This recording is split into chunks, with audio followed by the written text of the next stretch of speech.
പ്രിയപ്പെട്ട സുഹൃത്തുക്കളെ, സുപ്രഭാതം. ദുഃഖകരം എന്നേ പറയാൻ സാധിക്കുകയുള്ളൂ.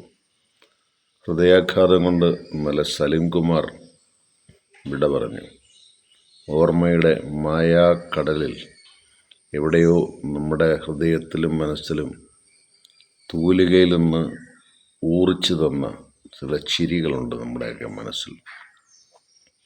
അദ്ദേഹത്തിൻ്റെ ദേഹവിയോഗത്തിൽ അനുശോചനം അറിയിക്കുന്നു IF ഇന്ത്യ. അതേസമയം തന്നെ അദ്ദേഹത്തിന് ചില നിലപാടുകളുണ്ടായിരുന്നു. തീർച്ചയായിട്ടും ഒരു കലാകാരൻ രാഷ്ട്രീയത്തിലൊന്നും ഇടപെട്ട് സംസാരിക്കുന്നത് ശരിയല്ല എന്ന് നമ്മൾ പറയും. പക്ഷെ അദ്ദേഹം അങ്ങനെയല്ലായിരുന്നു. അദ്ദേഹത്തിൻ്റെതായ വ്യക്തിപരമായ രാഷ്ട്രീയം ഉണ്ടായിരുന്നു, നിലനിൽക്കുകയും ചെയ്തു അതിനകത്ത്. അങ്ങനെ KPSCയിലേക്ക് വളർന്നു വന്ന ഒരുപാട് പേരുണ്ട്. അതല്ല ഇദ്ദേഹം. ഈ നിലപാട് ഉള്ള അഭിനേതാക്കളാണ് അല്ലെങ്കിൽ കലാകാരന്മാരാണ് നമുക്ക് വേണ്ട. ഇനിയും നിലപാടുള്ളവർ.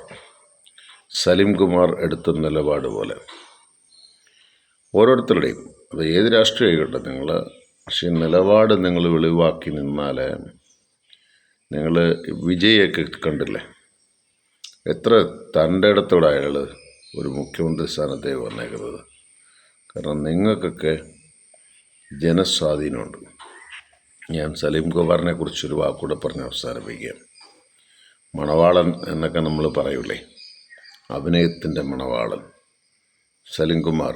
അങ്ങ് ഇനിയും കാലഘട്ടത്തിൻ്റെ യവനിക എത്ര പ്രാവശ്യം അടഞ്ഞാലും അങ്ങ് ജീവിച്ചിരിക്കും.